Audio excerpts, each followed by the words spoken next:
පිරිමි ළමයි. මෙන්න මේ ප්‍රශ්නේ අහන්නේ ඔයාලගේ. සාමාන්‍යයෙන් ඔයාගේ ගර්ල්ෆ්‍රෙන්ඩ් නැත්නම් ඔයාගේ ආදරවන්තිය, පෙම්වතිය ඔයා ගාව ඉන්නකොට කිසිම බරක්පතලක් නැති පුංචි දරුවෙක් වගේ හරිම බොළඳ විදිහට හැසිරෙන වෙලාවල් තියෙනවා.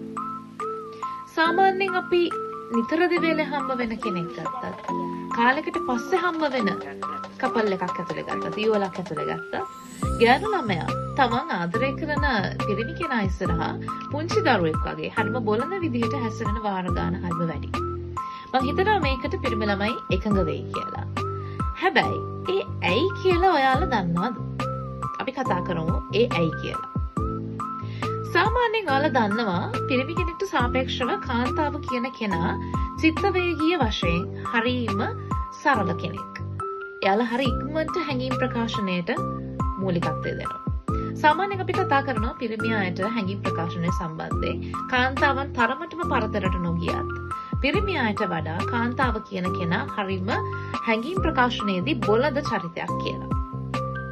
මෙන්න මේ බොළඳකම ගොඩාක් වෙලාවට පිරිමි අය හිතනවා එයා ආදරය කරන ගෑනු කෙනා තමන් ගාව ඉන්නකොට එහෙම පුංචි දරුවෙක් වගේ හැසිරෙන්නේ ඔන්න ඔය කියන බොළඳතාවය නිසා කියලා. නැත්තම් එයාලට හැඟීම් පාලනය කරගන්න, නියාමනය කරගෙන ඉන්න තේරෙන්නේ නැති වීමේ එක්තරා ප්‍රතිඵලයක් විදිහට කියලා. ඒක ඊට වඩා පුංචි වෙනස් කතාවක්.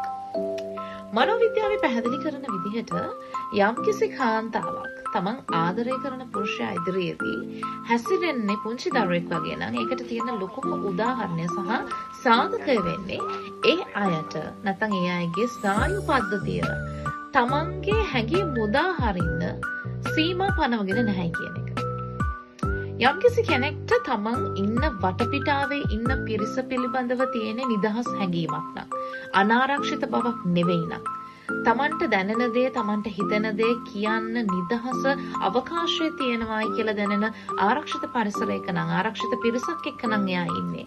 අපි අපේ හැඟීම් මුදා හරින්න දෙපාරක් හිතන්නේ නැහැ.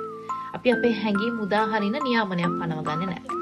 ඉතින් ඔන්න ඔය කාරණාවම තමයි මෙන්න මේ අවස්ථාවේදී ගැහැණු ළමෙක් තමන් ආදරය කරන පිරිමි කෙනත් එක්ක තමන්ගේ පෙම්වතත් එක්ක ඉන්නකොට හරිම නිදහසේ පුංචි දරුවෙක් වගේ හැසිරෙන්න තියෙන හේතුව. මේක මනෝවිද්‍යාව කියන විදිහට මේ සංසිද්ධිය වැඩිපුරම බලපාන්නේ කාන්තාවකට.